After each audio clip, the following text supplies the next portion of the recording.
Aloha everybody. I got a little quick little video today. I'm sitting here in my old little perennial garden, and it's still going. I've completely neglected this thing, but it's still cranking. And I want to tell you a couple quick little stories. Today I am wearing my favorite hat, recycle hat, and it's awesome because it's the epitome of our culture that we're living in. It's a hat it's made from 100% plastic material, not recycled, shipped all the way across the world with a sign that says, "Deal with this problem." You know, like that is us. That's what we are doing. You know, we're creating these problems, and then we're trying to figure out ways to fix those problems that are not according to design. They're not according to anything that we have on hand. There's so much that we have on hand that fixes the problems that come about, but we create these problems that are so synthetic and so not according to the design of the world we live in, that that they become real issues that we don't even know what to do with. And this is one of them. You know, let's make something out of plastic, send it across the world, use up, you know, all our resources to send it over, and then tell somebody else to deal with it. Okay. So yeah, that's our culture. It's funny. So it's kind of my favorite hat because it's really sad but hilarious, and I don't know, but that's what we do, and that's what I've done. I'm so guilty of that so many times. My garden, a quick little story.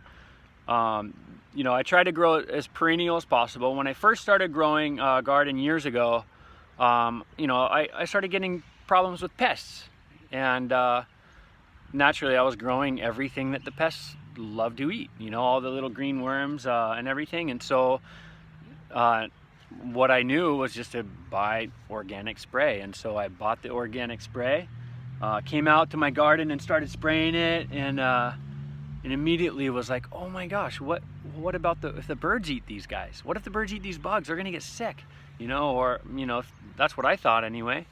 So I immediately stopped spraying. And over the next couple of weeks, I just watched, you know, and I watched as I saw birds starting to come in, and they'd land on here, and they'd start feeding on all the little green worms, right? And they weren't getting all of them though, so I thought, you know, how can I help these guys? How can I help the birds do what they were designed to do? So I changed my design. You know, I had a problem I created by planting only what I wanted. So now I started thinking, okay, I need to plant what is going to help the birds. They would come in, they'd land on the outskirts of the garden, you know, and they would watch. And so I was like, whoa, what if I plant more things for them to land on the outskirts of the garden? So, you know, I got some, where is it, right there? There's some more shrubby material over here, some more shrubbery material, laupele right there. The birds love to land on it and peer into the garden.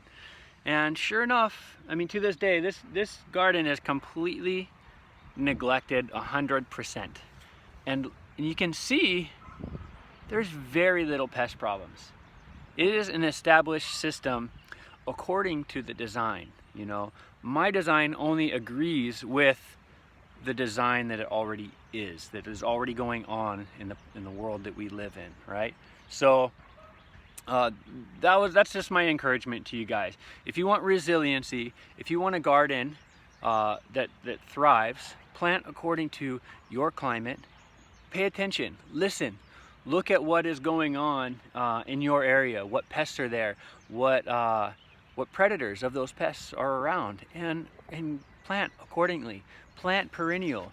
Don't keep tilling your garden. I've never ever tilled this garden. This is an 8-year-old garden, I think, and I just keep adding to it. But plant things that add to it on its own. That the leaf litter keeps adding to the garden that you're growing. You know, there's so many things that we can do to have resiliency. Even the brassicas in a cold climate.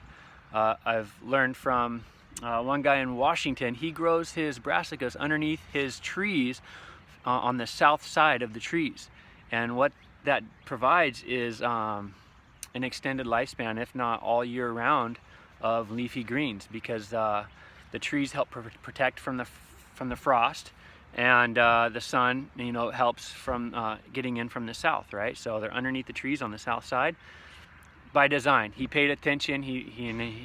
His garden is more resilient. So pay attention to your area. I could tell you all the things that I do, but they might not work for you. Listen, and just enjoy it, and take the time to enjoy it, and not force things to happen. Don't force your way and then make somebody else deal with it. Buy some product that deals with it or something like that. You know, don't pass on the buck. You know, let's figure this out and not just talk about it. You know, oh, I grow organically or whatever. You know, let's each do our part. By the way, I didn't buy this hat, it was given to me, so I would never support that. Anyway, thank you guys for listening. Sorry for the long message, but I hope you're encouraged. I hope you are wanting to go out and be more resilient, to go out and listen to the design that you live in and plant. Thanks guys, thanks for listening to my rambling. Aloha.